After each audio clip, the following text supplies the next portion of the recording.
Anybody who has ever camped up in the Adirondack area of upstate New York knows just how breathtaking and beautiful it can be any time of year. Last year, I stayed up with my family in a cabin that rested up in the mountains. I had recently split up with my longtime girlfriend, and it seemed like a wonderful place to go clear my head. At first, my theory was correct. It was therapeutic and beautiful, being out in nature, and was nice spending some time with my family. One of the really nice things about this cabin was that it was truly separated from any other resident. The closest cabin or campsite was probably at least a mile or more away. This meant we had total and complete privacy. Or so we thought. One late afternoon, probably around 5 p.m., we heard some shuffling coming from the front of the cabin. We were sitting on the back porch and heard some movement that sounded like footsteps. A little on edge, my brother and I got up and got ready, just in case we needed to leap into action. Suddenly, two middle-aged men walked into the back where we were sitting. I asked in a very abrasive and annoying voice, "Hey, what are you doing? Can I help you with something?" The men just looked and laughed, and said in a cheery voice, "Why, hello there, young man. My name is Louis, and this is Tito. We just really wanted to check the view at this place. We have heard so many wonderful stories." The man seemed nice, but something just did not seem right to me. I still looked at them with an uneasy feeling in my stomach, but my mother, who was a very friendly person, made small talk with the man. Perhaps the most unsettling thing of this entire interaction was the friend named Tito, who was just standing and looking around at the house, with seemingly no facial movements or anything. Louis was charismatic, smiled a lot, and made lots of eye contact, where Tito was almost the opposite. After several minutes of just random small talk, they vanished back into the woods. I was not a fan of this at all, and quickly let my family know about it. Where were these guys coming from anyways, I thought. As I stated previously, the closest place was probably more than a mile or so away, and that place belonged to the guy who owned the cabin we were staying in. So, Louis and Tito must have been hiking for a little while to get to our cabin, which is not unlikely up in the Adirondacks, but something was off about the entire interaction. It bothered me all night. Around 11 p.m. my family went to bed, and I sat around a fire with my brother and his fiancée. Every little noise I heard caused me to jump. My brother told me not to worry about it, and I was just worrying too much and to get over it. I pretended everything was okay, but really, I was still uneasy about our unwelcomed visitors. Shortly after midnight, it was just my brother and me around the fire. We decided to let the last few logs burn before we went inside. This is when Louis decided to pay us another visit, but this time he was not so friendly. My brother and I jumped out of our chairs. We were now facing Louis and Tito, who were coming out of the woods. They looked absolutely crazy. Louis did not have that same charming personality as before. His eyes were bulging from his head, and he flashed his pearly white teeth in an almost sadistic type of way. Tito, who was almost a statue earlier in the day, stood next to Louis, also smiling and slowly approaching me and my brother. Louis started to slowly approach us and said, "This cabin really is lovely. I think we'll be staying here now." He reached into his bag to pull something out. Tito, who was slightly behind him, was already wielding some sort of bushwhacking sword. Not trying to take any chances as to what Louis was pulling out of the bag, my brother decided to tackle the man. He went down with relative ease. As Tito approached my brother with the sword, I ran over and pushed him, strictly only using adrenaline as my motivator. Both men got up and backed away slowly. Louis, now standing about 10 feet away, he kept saying, "You have no idea who I am and who you are messing with. I built this house. This is my land." After repeating this a couple of times, Tito finally spoke up as well and said in an almost robotic voice, "We shall have our land back. We must wait for the right time." Tito grabbed the shoulder of Louis, and they both ran into the woods. Remember, this is midnight in the woods, so it was pitch black other than a soft orange light coming from our fire. We put the fire out rather quickly, and went inside the cabin and made sure all the doors and windows were locked firmly. My brother and I stayed up all night basically watching the property and making sure they did not return. I have never been so happy to see the sun in my entire life. The next day we went to see the property owner and told him about it. He said he had never heard those two names before and assured me that no Lewis ever built the house. The owner, who we are renting the cabin from, told us that he built the cabin 10 years ago. So, who were these two men that claimed they built the cabin? The owner was kind enough to refund us the rest of our nights, and we got out of there. It definitely isn't the worst encounter by any means, but it was absolutely terrifying to go through. You never know who's going to be creeping around outside, so be sure to always stay safe and lock your doors.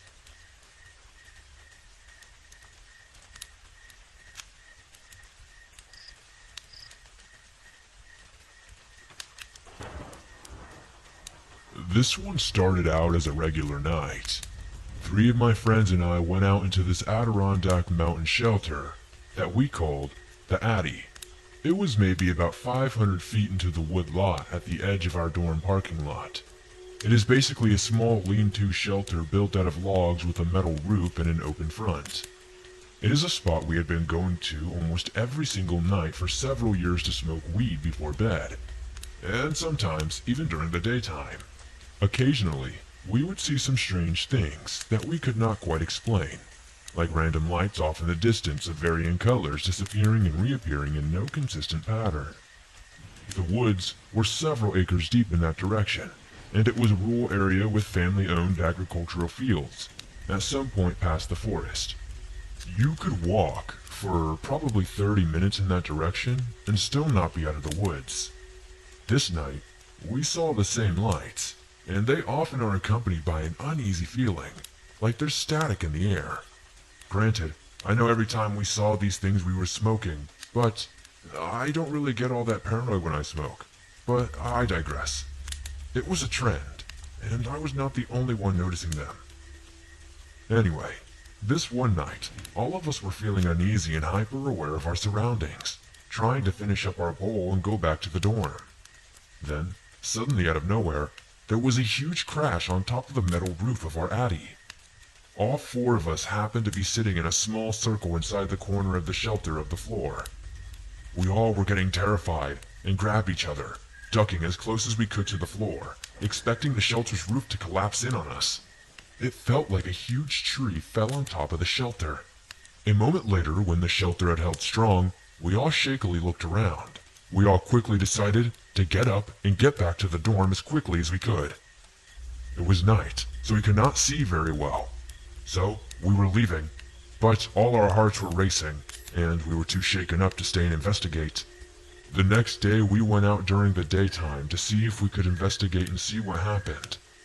We looked to see if there was a tree that fell, and there were no downed trees around the Addy, and no fallen branches large enough to make the sound that we heard.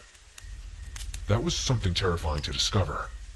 I tried doing some research to see if anything weird happened out in those woods or in that area of the Adirondack Mountains. Previously, as I have stated, I have had several unexplainable experiences there throughout the years.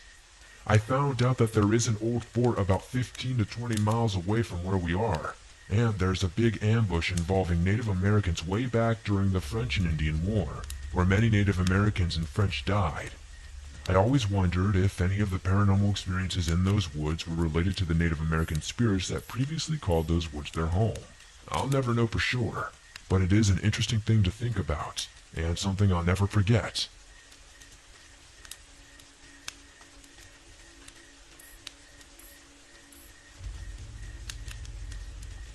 This happened to me and a close friend. We are both 23-year-old males. This happened just last month. We decided to go on a 2-night backpacking and camping trip in the Adirondack Mountains of New York. We are both extremely comfortable with nature and spend a lot of time camping, hunting, fishing, etc. We hiked about 5 miles into a small lake and set up camp on a small beach. This was not a heavily trafficked area, and we did not expect to see or to run into anybody else. Our first night there was just us sitting around the fire. We saw a flashlight moving on the other side of the lake at around 10:30. This was unusual. However, We did not think too terribly much of it at the time. But as time went on, this flashlight kept moving around the lake, getting closer to our campsite. We kept discussing who could possibly be wandering around the woods in the middle of the night, and we did not particularly want an unwelcomed guest. Once it was clear that the person, or people, was heading for our campsite, we moved off into the woods nearby to see who wandered up. I took a small axe with me, and my friend had a .22 rifle.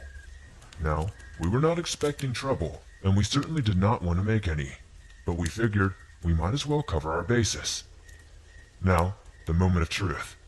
The flashlight comes near the light of our fire, and it is just one lone man.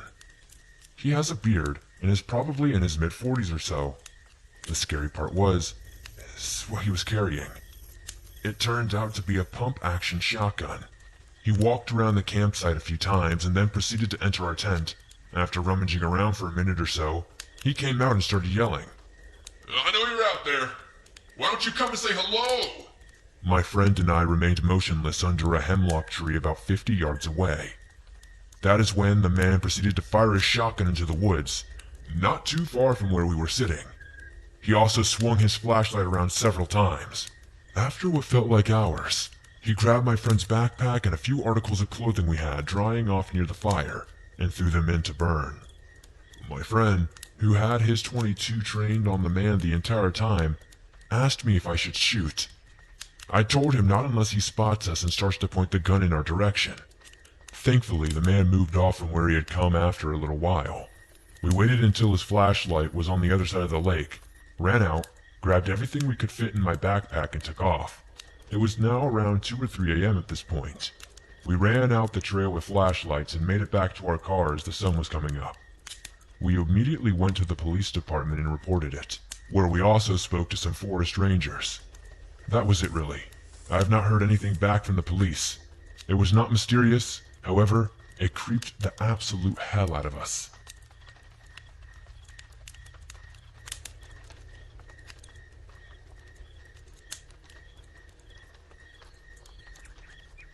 At the time, I was a 20-year-old female, and I just moved down to a small town all alone in upstate New York.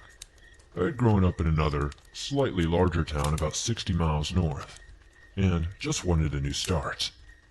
I love camping.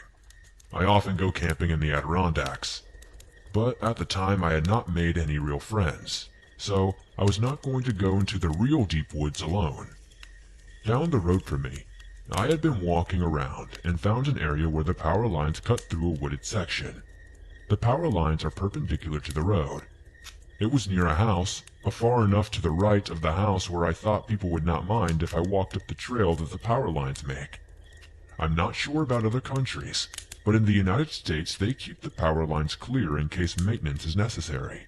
So I wander up there.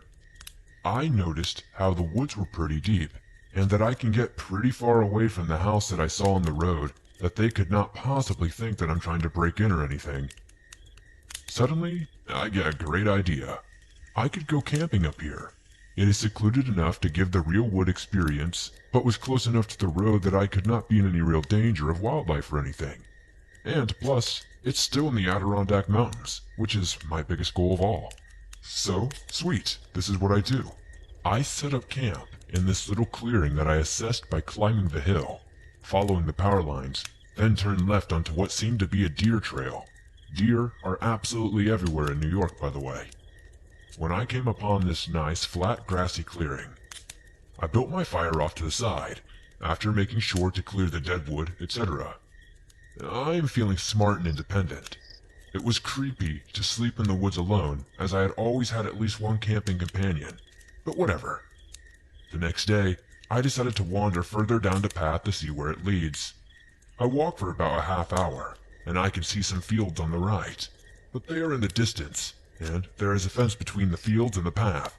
So again, I figure people cannot be mad at me going there. Then I come across another path, heading to the right. I decide to follow it. A couple of feet in, it curves slightly, and there is an old van on the left of the path. Well, that is strange.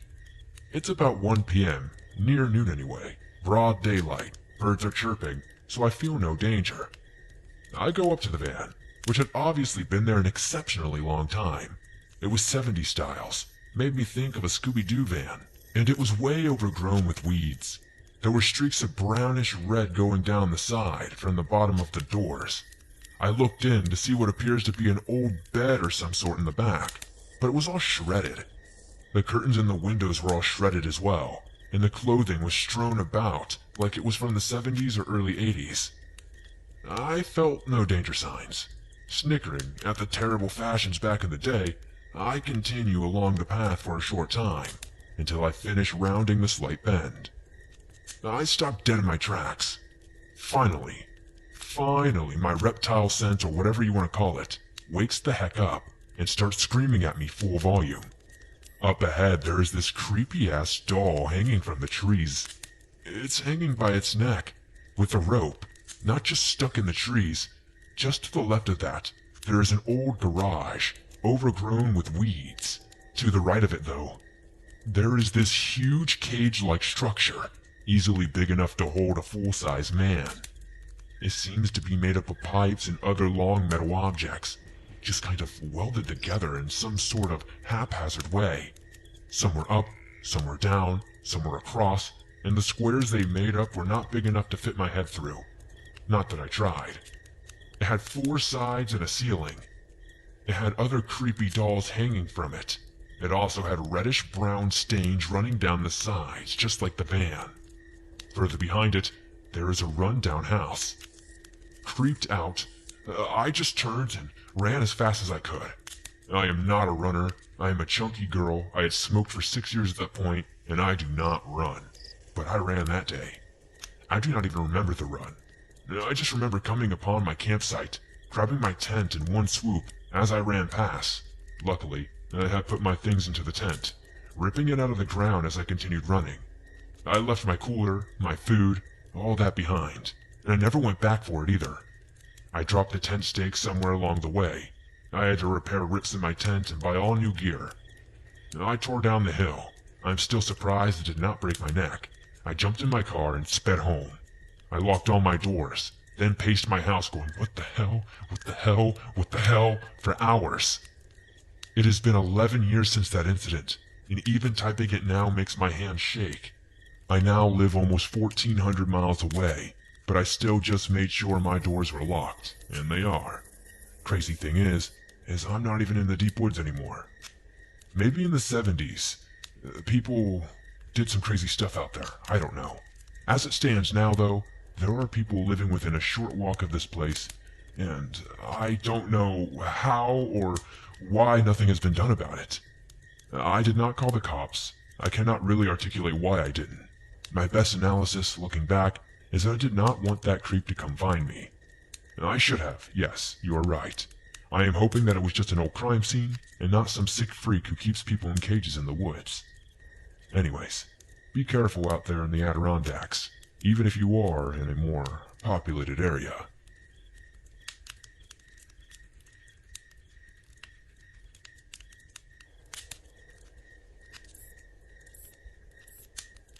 I found myself on an expedition deep within the forest. To be more precise, High Peaks Wilderness, which is an area within the Adirondack Mountains. I brought along a friend of mine who you can call Trailmaster, and another friend of mine called Nymph. These trails are endless. It's a beautiful mountain range, filled with mile after mile of dense forest. The true definition of beautiful and dangerous. After hiking for most of the day, we must have traveled just under 3.5 miles. Trailmaster found a good spot for us to settle down for the night. A slight breeze blew from the northeast as the sun was on the verge of setting. An estimate of 2.5 hours of daylight left. Trailmaster set out to gather wood, and Nymph went to collect water from a nearby creek. I worked on setting up our tent for the night. Suddenly, Nymph came running back to the camp without the canteens, and the sound of her panting followed by her dropping to the dirt to her knees. It left me in awe for a second. Believe me when I say I've known Nymph, and it is unusual for her to be panting that loud and freaked out. Are you okay? I did my best to calm her down while trying to get answers. What's the matter? I asked her. just as Trailmaster returned with a bundle of sticks. "What's wrong with her?" he asked. That is when Nymph told us the story. She had just arrived at the creek and found a good spot, just as she was filling the canteens. The cliché sound of a twig snapping not far behind her was heard.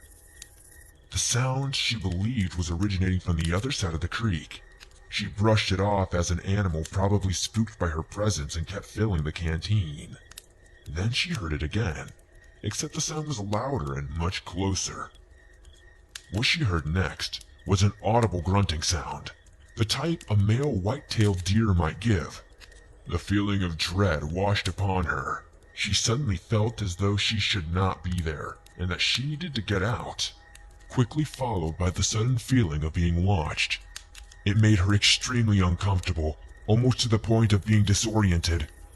She rose to her feet and took a few quick steps back, and then she saw across the creek, obstructed by trees, only a pair of antlers and what looked to be like legs.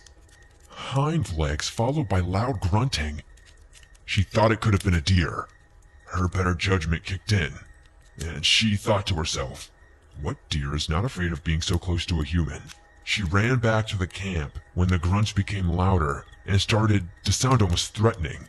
"Are you sure?" Trailmaster asked, with a hint of uncertainty in his voice. Nymph did not even answer him, instead shot him a cold stare. "It was most likely a deer. Are you afraid of a deer?" said Trailmaster. I, on the other hand, will give Nymph the benefit of the doubt. Nymph, even in her current state, could describe what she saw, heard, and felt.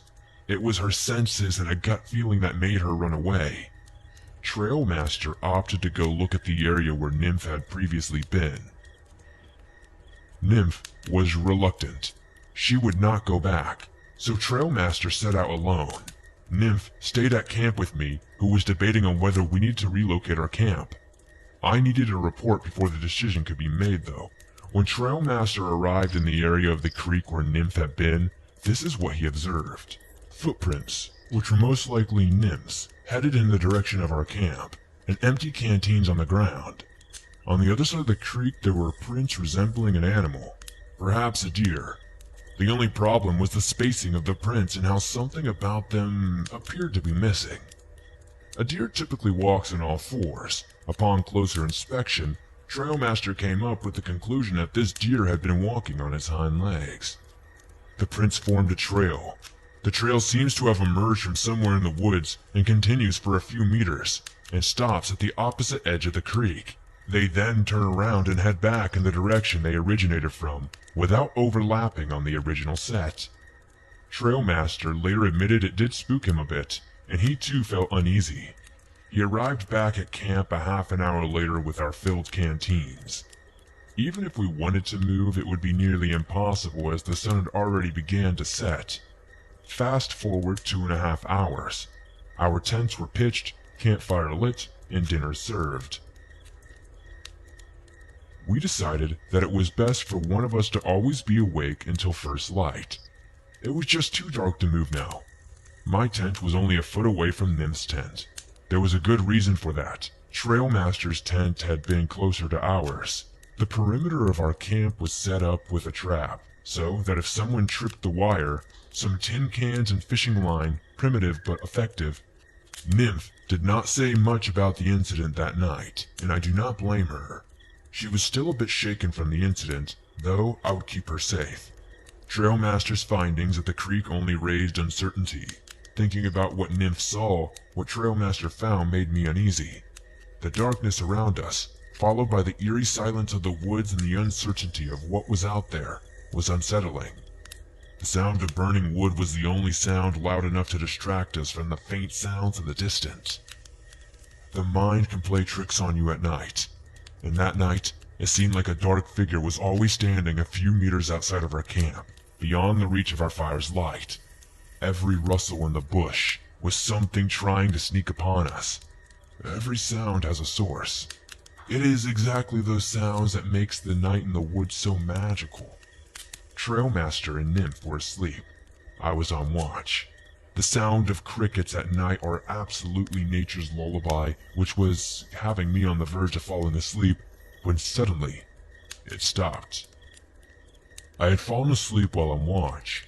Nim said that she had woken up sometime during the early hours of the morning. Around 0400, she found both me and Trailmaster out. The air outside of the tent was filled with a putrid smell. She described it as rotting flesh that just seemed to linger. A week-old carcass already in the stages of decomposition. It was that bad, she said. Nymph, alarmed by the smell, woke both of us up. We obviously had not smelled anything hours before. I did a perimeter check and found nothing unusual. We did feel as if we were being watched though, which itself is an overwhelming feeling. The smell faded within the hour, after we started to make some noise. It was only during the first light about 2 hours later we did notice it. Prints, from what I assumed to be a deer, just a few meters away. Trailmaster confirmed that these were the identical prints to what he had seen by the creek yesterday. It could have just been a random deer in the night, Trailmaster said, but I don't know if that's something that we can just let go of. The thing I found strange and unusual was the way these prints just seemed to pace back and forth horizontally and then head back in a vertical direction. Trailmaster said that they seemed to be missing a pair, once again, meaning it was just hind legs. From the looks of it, I must agree because these prints seemed odd. The prints were of a deer for sure, but what bothered us was the zigzagging pattern of the vertical prints, which were strikingly similar to how a human being might walk. Trailmaster was tempted to follow the set of prints which headed in another direction. Nymph was hysterical and had no intention of doing such a thing. She said the whole ordeal just seemed odd and downright creepy. A deer creature, weird prints, and not to mention the stench. Was this creature stalking us? I had no intention of finding out. I urged Trailmaster to forget about it and to just move forward. The third time is the charm. I told Trailmaster, let's not be around for it. We were on the move for most of the day, and Nymph still felt overwhelmed with dread.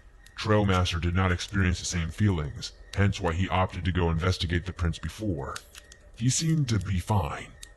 Nymph admitted how she thought the creature was following us. I told her to stay close. I do not think that was happening, but I honestly could not really tell you what actually was happening. Eventually though, once we got closer and closer to the end of our hike, all the feelings of dread vanished as well as the feeling of being watched. The atmosphere felt lighter as we moved out of the area. Perhaps we were just in its territory, so it felt the need to make its presence known. We no longer felt threatened. Nothing else significant happened that is worth mentioning, but I do want to reflect on how we got lucky on that trip. Perhaps this creature decided to spare us. Maybe it meant no harm. We simply do not know. So many questions with so few answers. I am not 100% sure what it was. I don't know what we encountered. I have no idea what we encountered either. Though, one name comes to mind when I do research, and that's a Wendigo. I've heard stories about the existence of this creature from folklore. I have managed to remain a skeptic, but what we experienced out there, up in High Peaks Wilderness, is not something we will likely forget. Whatever that creature was, I would like to think that it's still out there, waiting for the next group of hikers who venture off the trail into the vast unknown. Be careful out there.